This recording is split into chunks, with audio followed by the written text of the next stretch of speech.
Welcome back. California is the biggest electoral prize up for grabs in the general election. Donald Trump wants to win it, but he could have his work cut out for him because it's been almost 30 years since California has backed a Republican. Let's talk about the chances in the Golden State with Congressman Kevin McCarthy of California, the House Majority Leader. Mr. Leader, good to see you. Thanks so much for joining us this morning. Thanks for having me on today. So what do you think? California, how is the sentiment there? Could Donald Trump take the state? Well, it's a tough state to win. You got to be honest. For a Republican to win it, it's been decades. But you know, George Bush won the president in re-election by not winning California. So it doesn't determine whether you become president or not. But the difference is, if you look at the crowds that Donald Trump has had in California, and even if you take it all the way up the West Coast, Oregon and Washington, other states that Bush did not win, but Trump, you look at the polling up further up north, there is a possibility, but it's a very difficult state to win. And you know, looking back at the convention last week, he certainly tried to throw out some messages to the gay and lesbian community, for example, reaching out there. He has said when it comes to minimum wage, let the states decide. So not so, you know, all the way to the right. Maybe that helps him there.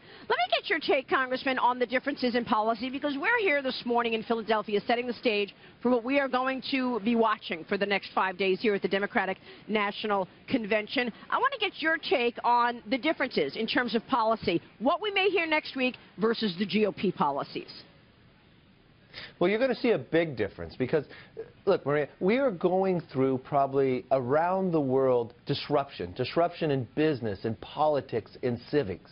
And if you look at, you want to harness that disruption and make it for the positive and the good. One thing about Donald Trump, he is listening and he has heard from the American public. More than 2/3 of Americans believe we are heading in the wrong direction. Now, Hillary is the very definition of status quo. So this is where the difference happens. One of the biggest things America needs is growth. That's what you see from middle class. They're worth less today than they were when Obama took office. Growth will solve so many problems for America, and that's where the tax policy comes in. Gives the opportunity for everybody to rise if we have a stronger tax policy. Democrats are clinging to a failed foreign policy under Secretary Hillary Clinton, designed in the process. We're looking at a new way. And if you look into the House, we actually came out with an agenda, a better way. So you've got a fairer tax system, one that brings growth. You've got a national security and a security at home, so we're safer and we'll put America on a better track. You look at health care.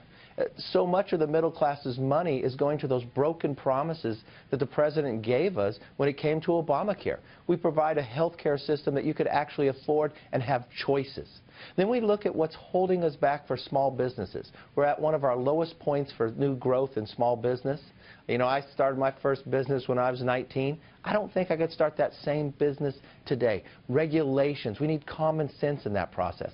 And that's where Donald Trump is so strong, being a business person, understanding that. And look at the contrast when it came to the convention itself. The different faces, the new faces, the different walks of life that were up there talking. And one of the strongest things I've always said, the side people don't see is Donald Trump's family. Those are amazing children. And we saw that. And there's something about a man that raised some amazing children. Yeah, I mean, they were all very impressive last week. One similar thread is party unity or lack of, right? So we know what Ted Cruz did last week in terms of refusing to endorse Donald Trump. And here we are this morning waking up to the story about WikiLeaks. We've got 20,000 emails that basically suggest that the Democratic Party was in the tank for Hillary even before anybody went to the polls in the primaries. What can you tell us in terms of party leadership on the Republican side and your reaction to what we learned this morning on the Dem side? Well, I'll tell you, it's another big contrast between both parties.